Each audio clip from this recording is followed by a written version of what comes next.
Hello everyone, welcome back. मैं हूं आपका mentor teacher Prateek Jain. And बच्चों, आज के वीडियो में बात करेंगे about national entrance screening test, NEST exam की बात होगी। तो जो भी स्टूडेंट्स करंटली क्लास 11th में, 12th में या ड्रॉपर बैचेस में पीसीएम या पीसीबी कोर्सेज के साथ पढ़ रहे हैं, उन सभी बच्चों के लिए इट्स अ ब्यूटीफुल ऑप्शन, बहुत ही शानदार ऑप्शन ऑफ एग्जामिनेशन है ये। So guys, in case you have not yet subscribed to the channel, तो सबसे पहले चैनल को सब्सक्राइब करें, बिकॉज आने वाले डेज में, वीक्स में, मंथ्स में बहुत ज़बरदस्त कंटेंट इस यूट्यूब चैनल पे अवेलेबल रहेगा, जो डेफिनेटली आपके बहुत काम आने वाला है, related to college, choice filling, counselling and every thick and thin of the details. तो इन केस अगर आपने सब्सक्राइब नहीं किया है तो सबसे पहले चैनल सब्सक्राइब करें। राइट, तो गाइज ये जो एग्जामिनेशन का मैंने नाम लिया, ये स्पेसिफिकली उन बच्चों के लिए बहुत ही शानदार ऑप्शन है जो अपने करियर में रिसर्च ओरिएंटेड बनना चाहते हैं, जो रिसर्च में अपना करियर आगे बढ़ाना चाहते हैं। तो कौन कौन से कॉलेजेस में आपको एडमिशन मिलता है, किस किस तरह के प्रोग्राम्स इसमें ऑफर होते हैं, एग्जामिनेशन कब कंडक्ट होता है, इसमें कितने ड्यूरेशन का पेपर है, क्या क्या सब्जेक्ट्स उसमें पूछे जाते हैं, सिलेबस क्या होगा, राइट, फीस कितना लगेगा, every detail will be covered in this video. So start करते हैं गाइस। सबसे पहले क्या है ये नेस्ट एग्जामिनेशन? तो जैसे मैंने कहा, this is national entrance screening test. क्या होता है इस एग्जाम से? तो अगर आप इस नेस्ट एग्जाम को क्लियर कर लेते हैं, अगर आप नेशनल एंट्रेंस स्क्रीनिंग टेस्ट को क्लियर कर लेते हैं, तो आप इंडिया के दो बहुत ही प्रेस्टिजियस कॉलेजेस में एडमिशन ले सकते हैं। और ये गवर्नमेंट कॉलेजेस हैं, ये प्राइवेट कॉलेजेस नहीं है। तो जिन दो कॉलेजेस में आपको इस एग्जाम के थ्रू एडमिशन मिलता है, that is one is NISER, which is National Institute of Science Education and Research, Bhubaneswar में है। और सेकेंड ऑप्शन जो है, सेकेंड कॉलेज जो है, that is university of Mumbai, department of atomic energy, centre for excellence in basic sciences, Mumbai में। तो इस एग्जाम को अगर आप क्लियर कर लेते हैं, तो या तो आप नाइजर में एडमिशन लेते हैं या फिर आप यूनिवर्सिटी ऑफ मुंबई में एडमिशन लेते हैं। और जैसे मैंने कहा, ये बहुत ही शानदार कॉलेजेस हैं जो आपको रिसर्च अपॉर्चुनिटीज, है ना, एक रिसर्च अपॉर्चुनिटी अवेलेबल कराते हैं। मैं आपको इनके प्रोग्राम्स के बारे में बताऊं तो आप देखिए, जैसा मैंने कहा, this is university of Mumbai और ये नाइजर, और दोनों ही colleges 5 year integrated MSc program. अब यहां से बीटेक का डिग्री नहीं मिलता है, राइट, ये बीटेक का डिग्री नहीं है, ये 5 year integrated BSc MSc courses हैं। और बीएससी एमएससी कोर्सेज क्यों? बिकॉज यही कोर्सेज आगे चल के आपके रिसर्च के, राइट, बीइंग अ साइंटिस्ट बनने के रास्ते को ओपन करते हैं। तो अगर आपने ये ड्रीम देखा है कि आप आगे चल के साइंटिस्ट बनना चाहते हैं, आप आगे चल के पीएचडी करना चाहते हैं, एमएस करना चाहते हैं, फॉरेन यूनिवर्सिटीज में रिसर्च के लिए जाना चाहते हैं, तो आपका पहला कदम जो है वो नेस्ट एग्जामिनेशन हो सकता है, राइट। तो इन दो कॉलेजेस में 5 ईयर इंटीग्रेटेड एमएससी प्रोग्राम में, जो कि biological, chemical, mathematical and physical sciences में होते हैं, दोनों कॉलेजेस में कॉमन कोर्सेज हैं। और 5 साल का बीएससी एमएससी इंटीग्रेटेड प्रोग्राम होता है। बीटेक की डिग्री नहीं मिलती, बीएससी एमएससी की डिग्री मिलती है, और रिसर्च के रास्ते खुलते हैं। तो बता दो, आगे डिटेल्स देखो। तो बेसिकली नेस्ट क्यों दिया जाए, है ना, IITs, NITs, medical colleges, bits वगैरह, इन सब कॉलेजेस के साथ साथ हम ये एग्जाम क्यों दें? हम ऑलरेडी काफी सारे एग्जामिनेशंस दे रहे हैं, तो इस एग्जाम को क्यों दिया जाए? तो इसकी क्या खास बात है, उन चीजों को सबसे पहले मैं हाईलाइट करता हूं। तो बच्चों, सबसे पहले जैसा मैंने कहा, अगर आप इन कॉलेजेस में जाते हैं तो आपको world class research facilities and opportunities मिलती हैं ड्यूरिंग योर 5 ईयर कोर्सेज भी। जो 5 साल का आप इंटीग्रेटेड कोर्स करोगे, उसमें भी आपको जबरदस्त रिसर्च अपॉर्चुनिटी मिलेगी। और उसके बाद भी, इस कॉलेज में से पास आउट हो जाने के बाद भी, फॉरेन यूनिवर्सिटीज में लाइक हार्वर्ड, स्टैनफोर्ड, कैम्ब्रिज, इस तरह की यूनिवर्सिटीज में रिसर्च अपॉर्चुनिटीज के रास्ते आपके लिए ओपन हो जाते हैं अगर आप यहां से ग्रेजुएट हैं, नाइजर या यूनिवर्सिटी ऑफ मुंबई में से ग्रेजुएट हैं। तो बहुत बड़ी बात है डेफिनेटली। तो एक तो world class research facilities and opportunities आपके लिए खुल जाती हैं अगर आप इन कॉलेजेस में जाते हैं। सेकेंडली, जो इंटरनेशनल पीएचडी ऑफर्स की बात कर रहा था, कि मान लीजिए आपने बीएससी एमएससी तो नाइजर या यूनिवर्सिटी ऑफ मुंबई से कर लिया, और फिर आप अपने फर्दर स्टडीज के लिए, पीएचडी के लिए किसी फॉरेन यूनिवर्सिटी में अप्लाई करना चाहते हैं तो बहुत मतलब डेफिनेटली आपको प्रेफरेंस मिलेगी और बड़ी आसानी से इन कॉलेजेस में से ग्रेजुएट होने के बाद बड़ी आसानी से आपको इस शानदार यूनिवर्सिटीज में अच्छे प्रोफेसर्स के अंडर पीएचडी करने का अपॉर्चुनिटी मिलता है। देन फर्दर अपन देखें तो जो नाइजर और जो सीईबीएस मैंने आपको बताया यूनिवर्सिटी ऑफ मुंबई, इन दो कॉलेजेस में जो टॉप परफॉर्मर्स होते हैं, जो एक सर्टेन सीजीपीए से एक सर्टेन ग्रेड से ऊपर अगर स्कोर करते हैं, अच्छा परफॉर्म कर रहे होते हैं, तो उनको डायरेक्ट अपॉर्चुनिटी मिलती है Bhabha Atomic Research Centre, BARC जो है, डेफिनेटली जानते होंगे, सुना होगा इसके बारे में। वहां पे डायरेक्टली इंटरव्यू के लिए आपको बुला लिया जाता है for the post of junior scientist. तो जो भाभा एटॉमिक रिसर्च सेंटर है, वहां पे आपको डायरेक्टली इंटरव्यू अपॉर्चुनिटी मिलती है। जो टॉप परफॉर्मर्स होंगे, जो अच्छी ग्रेड से इन कॉलेजेस में काम कर रहे हैं, उनको डायरेक्टली बार्क में इंटरव्यू के लिए बुलाया जाता है for the post of junior scientist. और इन कॉलेजेस में से ही निकल के आपको इसरो में, डीआरडीओ में, या जो रिसर्च इंस्टीट्यूट्स हैं, जो बेसिकली बीइंग अ साइंटिस्ट वाले हमारे इंस्टीट्यूट्स हैं, उन सब के लिए भी एक बेसिक बिगिनिंग प्लेटफॉर्म आपका बन जाता है। और क्या फायदे हैं? और बहुत बढ़िया बात यहां पर यह है कि एक तो फीस बहुत कम है। आप देखें तो पूरे साल भर का आपका जो फीस है वो 20,000 के अंदर, 20,000 पर ईयर से भी कम फीस में आपका ये जो कॉलेज है इसमें आपको मिल जाता है एडमिशन। आपका पर ईयर 20,000 का खर्चा आता है। मतलब मोटा मोटा अपन देखें तो 5 साल का अगर कोर्स है तो अराउंड 1,20,000 के आसपास आपका पूरा 5 साल का इसमें डिग्री हो जाएगा। तो ये तो एक तरफ हुआ, बट अलॉन्ग विद दैट अगर आप इस कॉलेज में एडमिशन ले लेते हैं, अगर आपका सिलेक्शन इस कॉलेज में हो जाता है, तो बेसिकली गवर्नमेंट आपको 80,000 पर ईयर का स्कॉलरशिप देता है to study in this college, right. आपको इस तरह से अप्रिसिएशन दिया जाता है कि भाई आप उन चुनिंदा बच्चों में से हैं जो रिसर्च में अपना करियर आगे बढ़ाना चाहते हैं, उन चुनिंदा बच्चों में से हैं जिन्होंने साइंटिस्ट बनने का ख्वाब देखा है, साइंटिस्ट बनने की राह पे आगे बढ़ना चाहते हैं। तो as an appreciation you are offered 80,000 scholarship per year from the government of India. बहुत जबरदस्त पॉइंट है।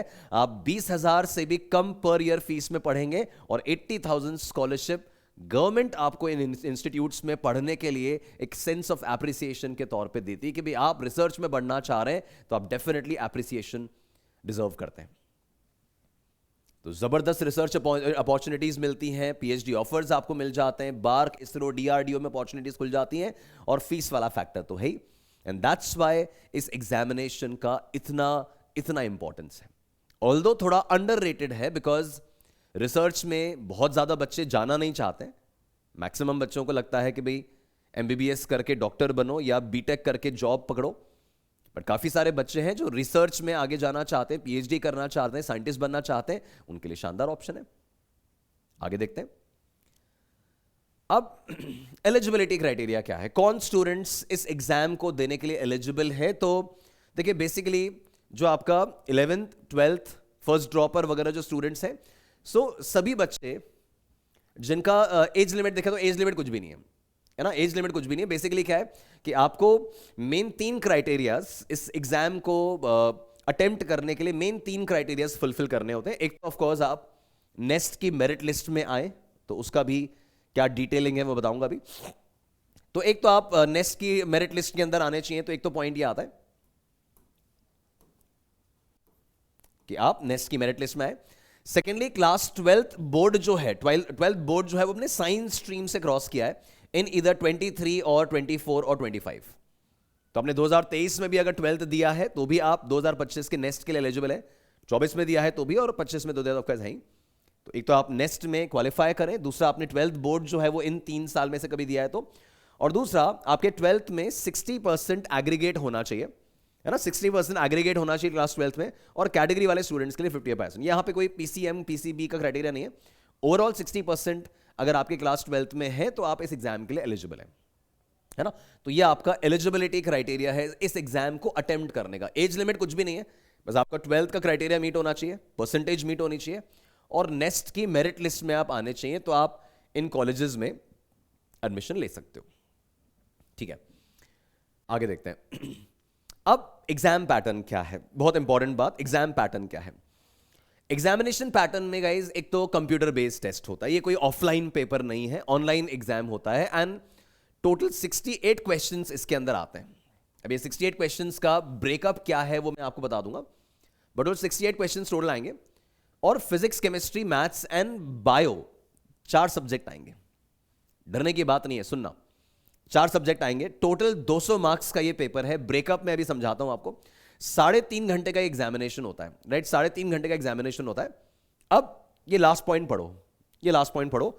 There will be 4 sections containing the questions from biology, chemistry, maths and physics respectively.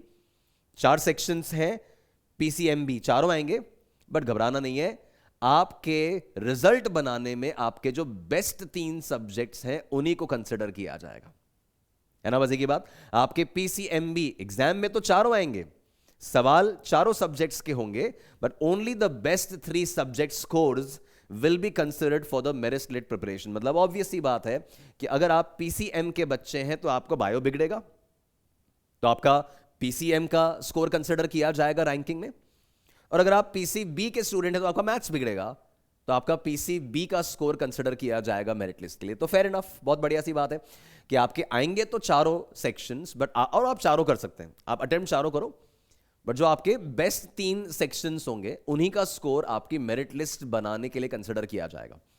तो टोटल ऐसे चारों सब्जेक्ट का score count नहीं हो रहा है, 4 में से 3 का ही स्कोर काउंट हो रहा है।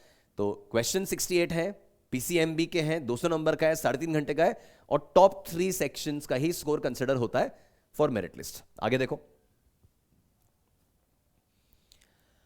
अब ये है आपका एग्जाम पैटर्न, आपका ओवरऑल पेपर का ब्रेकअप, तो समझना ध्यान से।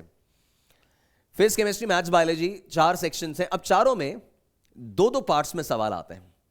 नंबर ऑफ क्वेश्चन फिजिक्स में देखें तो एमसीक्यूज मल्टीपल चॉइस क्वेश्चन 12 है, और एमएसक्यू मल्टीपल सिलेक्ट क्वेश्चन 1 से ज्यादा ऑप्शन सही हो सकते हैं, है ना। ये तो एमसीक्यूज तो वो है कि आपका 4 ऑप्शन है, 4 में से 1 ही सही है, रेगुलर कहानी।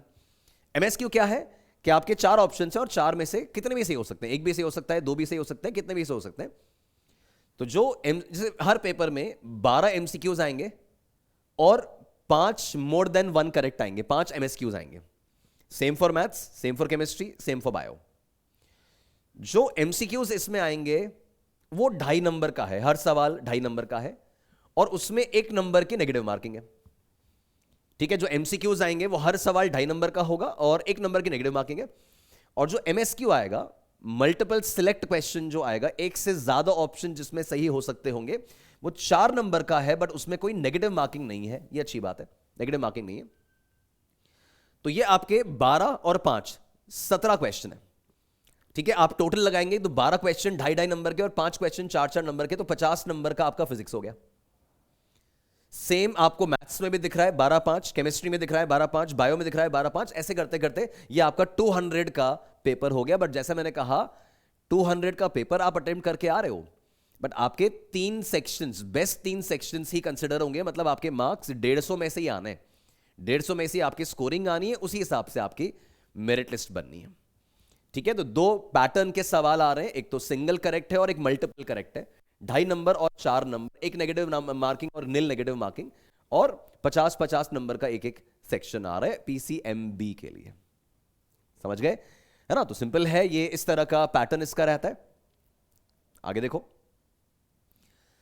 फर्दर अपन देखें गाइस, तो सीट मैट्रिक्स क्या है, डेफिनेटली आपके लिए जानना जरूरी है कि सर स्कोप कितना है, सीट्स वगैरह है भी या नहीं है, या नाम मात्र सीट्स ही या ऑप्शंस अवेलेबल है। तो सीट्स का आप देखें तो नाइजर और जो यूनिवर्सिटी ऑफ मुंबई मैंने बताया, नाइजर नहीं है, ये यूनिवर्सिटी ऑफ मुंबई की बात हो रही है यहां पे। तो नाइजर में जनरल कैटेगरी के बच्चों के लिए 101 सीट्स हैं, और बाकी कैटेगरीज का 54, 30, 15 क्या मेंशन, और टोटल इनटेक यहां पर 200 स्टूडेंट्स का है। Whereas यूनिवर्सिटी ऑफ मुंबई में जनरल कैटेगरी के 23 कैंडिडेट्स और ओवरऑल सारे मिला के 57 कैंडिडेट्स के ऑप्शंस होते हैं। तो ऑल्दो सीट्स जो है वो रिलेटिवली कम है, but of course in exams को अटेम्प्ट करने वालों की संख्या भी बहुत कम है ना। बहुत ज्यादा बच्चे नहीं होते हैं जिनको रिसर्च में इंटरेस्ट होता है, जो अपना करियर रिसर्च में बनाना चाहते हैं, जिनको कॉलेज में जाने के बाद और उसके बाद भी पढ़ाई की इच्छाएं रहती हैं, बहुत कम कैंडिडेट्स रहेंगे। बट अगर ऐसे कैंडिडेट आप हैं, उतना डेयरिंग, उतना रिसर्च एप्टीट्यूड आप में है, तो काफी सीट्स हैं, 257 तो बहुत होता है, राइट। तो ये सीट मैट्रिक्स मैंने आपको बता दिया कि किस कॉलेज में कितना सीट ऑप्शन आपको मिल रहा है, ये अपन ने देख लिया।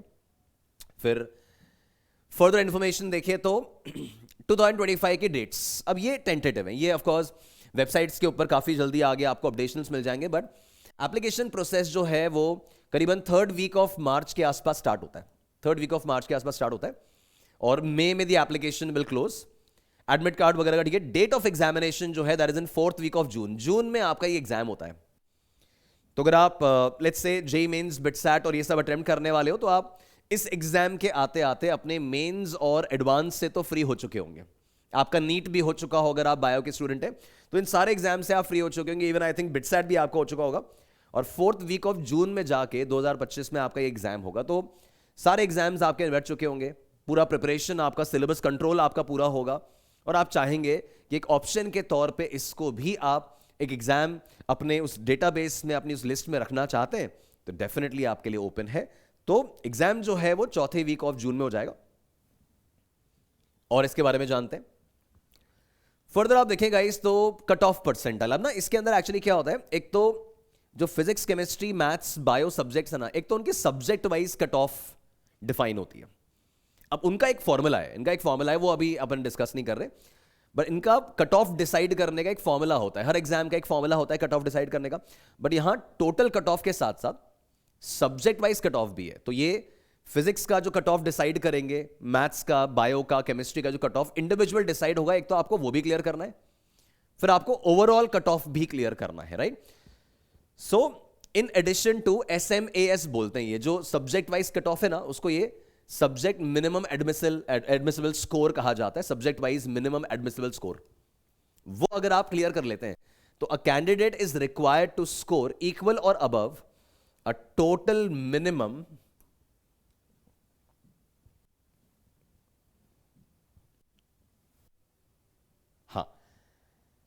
So a candidate is expected to score above a total minimum admissible percentile.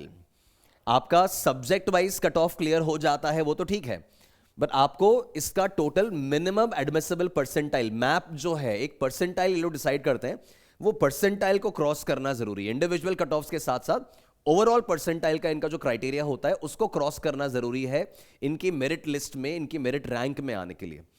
अब वो परसेंटाइल क्या है, तो परसेंटाइल जनरल कैटेगरी के लिए 95 परसेंटाइल था 2024 में, 90 परसेंटाइल था ओबीसी कैंडिडेट्स के लिए, और SC ST और दिव्यांगजन के लिए 75 परसेंटाइल था जब 2024 में एग्जाम हुआ था।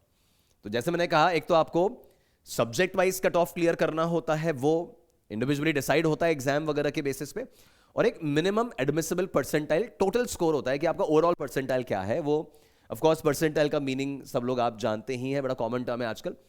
95 परसेंटाइल के ऊपर आपका स्कोर होना चाहिए इस कॉलेज में, मतलब मेरिट रैंक में आने के लिए, ठीक है, ठीक बात। तो ये पॉइंट भी आपको समझ में आ जाएगा। फिर आप नेक्स्ट देखें तो ऑफ कोर्स आता है कि भाई इसका सिलेबस क्या है। सिलेबस की बात करें गाइस, तो जो आपने क्लास 11th एंड 12th में आपकी मेंस की प्रिपरेशन के लिए, आपके एडवांस की प्रिपरेशन के लिए, आपकी नीट की प्रिपरेशन के लिए आपने पढ़ा है, वही आपके क्लास 11 का PCMB का सिलेबस है, NCERT का प्रिस्क्राइब्ड सिलेबस है। क्वेश्चंस ऑल्दो काफी इनोवेटिव होते हैं, काफी बढ़िया सवाल होते हैं, बट डिफिकल्ट नहीं है। एग्जाम का लेवल अगर देखा जाए तो जेईई मेंस के आसपास कुछ सवाल जेईई मेंस से बेटर भी होंगे, कुछ सवाल जेईई मेंस से आसान भी मिलेंगे, बट मोर और लेस अगर आपने 11th-12th का अपना करिकुलम नीट या जेईई के प्रिपरेशन के पर्सपेक्टिव से अच्छे से पढ़ा है, तो ये एग्जाम डेफिनेटली आपके बस में आ सकता है, राइट। तो बच्चों, जैसा मैंने कहा, एक बहुत ही जबरदस्त अपॉर्चुनिटी है अगर आप रिसर्च एस्पिरेंट खुद को मानते हैं, अगर आपको लगता है कि आप साइंटिस्ट बनने की ट्रैजेक्टरी पे जाना चाहते हो, आप रिसर्च करना चाहते हो, आप हार्वर्ड, कैम्ब्रिज, स्टैनफोर्ड टाइप की यूनिवर्सिटीज में से PhD करना चाहते हो, अपने प्योर साइंसेज में आप पढ़ाई करना चाहते हैं, बीटेक अगर आप लेट्स से नहीं करना चाह रहे और आप चाहते हैं कि आपके रिसर्च पेपर्स पब्लिश हों, आप एक साइंटिस्ट की पोस्ट पे अपॉइंट हो जाएं, आप बार्क में काम कर सकें, आप DRDO या इसरो जैसी ऑर्गेनाइजेशंस में काम कर सकें, तो ये आपका ये एग्जामिनेशन आपका पहला कदम हो सकता है। तो जैसे मैंने कहा था, एक बहुत ही शानदार ऑप्शन साइंस मैथ्स और साइंस बायो के बच्चों के लिए है जो करंटली 11th 12th और ड्रॉपर बैचेस में अपने नीट या जेई की प्रिपरेशन कर रहे हैं, वो डेफिनेटली इस एग्जाम को अपनी बकेट लिस्ट में रख सकते हैं, राइट? तो ऐसे ही बहुत सारे एग्जामिनेशंस की इंफॉर्मेशन के लिए आप चैनल पे अपडेटेड रहें, और इन केस आपने अगर सब्सक्राइब नहीं किया हुआ है तो डेफिनेटली चैनल को सब्सक्राइब करें। सो बच्चों, अपनी प्रिपरेशन में ज़बरदस्त तरीके से आप आगे बढ़ते रहिए। All the best for all of you. God bless. Thank you.